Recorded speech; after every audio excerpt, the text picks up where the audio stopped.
Voluntary temporary disconnection ng Wi-Fi o sadya nating ipapa-stop o ipapatigil ang ating Wi-Fi ng 1, 2, or 3 months para wala ka ng babayarang bill buwan-buwan. Kayo ba ay mag-a-abroad ng isang buwan o gusto nyo lang magbakasyon sa probinsya pero nagwo-worry kayo sa monthly bill na babayaran nyo sa internet? Biro mo naman, walang gagamit ng Wi-Fi nyo at bakasyon kayo pero tuloy-tuloy pa rin ang bayad nyo buwan-buwan. Pwede na po yan ngayon sa Converge. Ang mag-request ng temporary disconnection para wala ka ng babayaran. Ibig sabihin, ipapa-stop mo muna ang iyong Wi-Fi mula 1 hanggang 3 buwan para wala ka ng babayaran habang ikaw ay nasa bakasyon o nasa ibang bansa. So, paano natin gagawin yan? Ituturo ko ngayon sa inyo kung paano ko nagawang ipa-disconnect ang aking internet para stop din muna temporarily ang bayaran.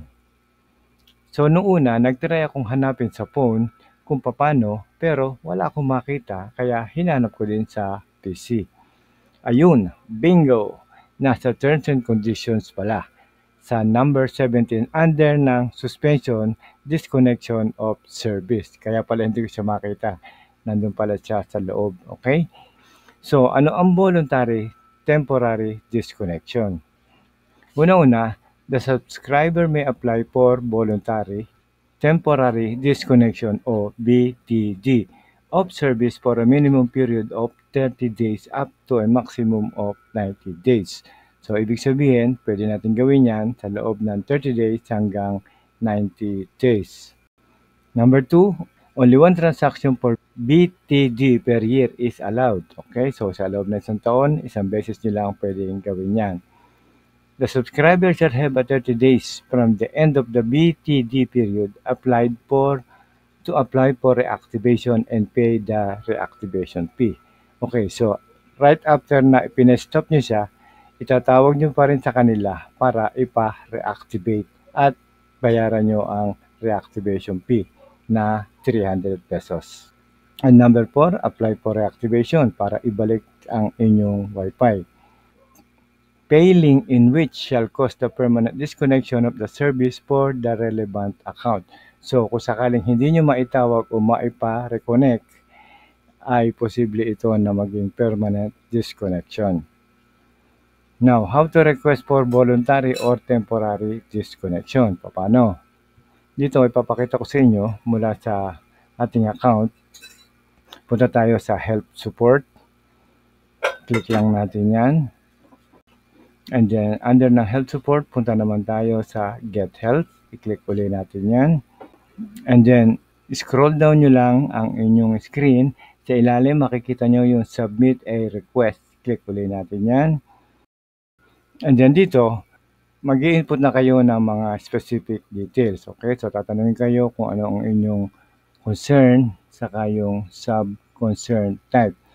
Now, wala dito yung concern natin. Okay, yung temporary disconnection. Now, akala ko rin nandyan, ano? So, kung mapapansin nyo rin, ang mga selections natin dito ay modem relocation, plant conversion, downgrade, upgrade, reactivation, o reconnection. Okay? So, hanggang reactivation lang, pero wala yung disconnection. Okay? So, the best na magagawa natin ay kunin natin yung kanilang email yang nasa arrow na yan. Okay? Masyado lang maliit dyan mabasa, pero sa kaliwa nyo, makikita nyo yung customercare@convergeict.com. Yan po yung kanilang email address. So, yan ang papasukin natin at mag-email tayo sa Converge. So, kung mapapansin nyo, nito lang April 26, 5:02 ng hapon, nag-send ako ng email sa kanila at ito na ang kanilang unang reply sa akin. Sabi niya, Dear valued customer, thank you for reaching out to Converge.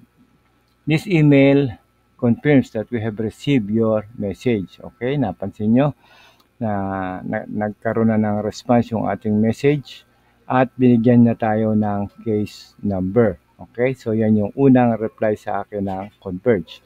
And the second, sabi naman niya, we are pleased to inform you that your case number resolution is now in progress. Okay? Ibig sabihin, gumagalaw na yung ating request.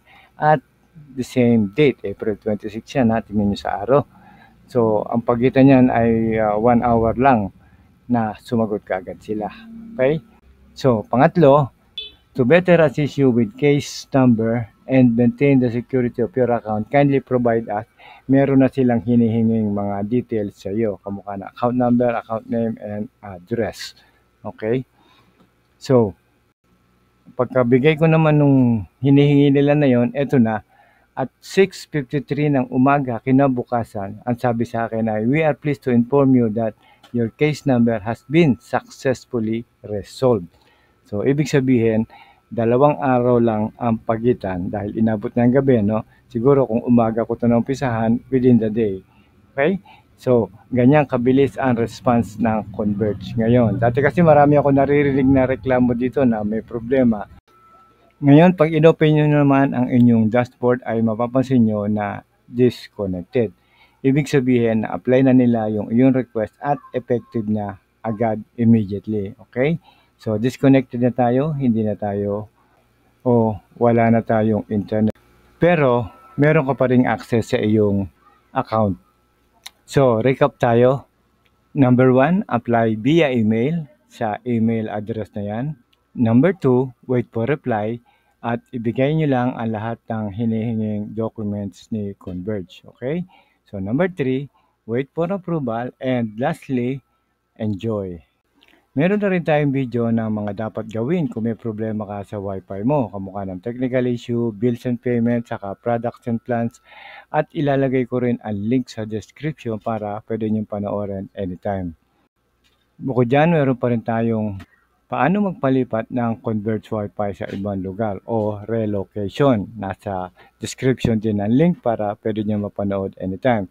At pangatlong video natin, paano malaman kung may iba pang user na nakakabit sa Wi-Fi mo o yung mga unwanted hacker na hindi dapat dahil nakiki-Wi-Fi lang sila sa iyo. Okay? So, pwede nyo rin panoorin yan dito sa ating channel at ang link ay lalagay ko rin sa description. So hanggang dito na lang at sana ay may natutunan uli kayo at huwag nyo lang pong kakalimutan na mag-like, subscribe at hit nyo na rin ang bell para updated kayo sa ating mga future videos. Mula po sa ProMag TV, maraming salamat po muli at God bless.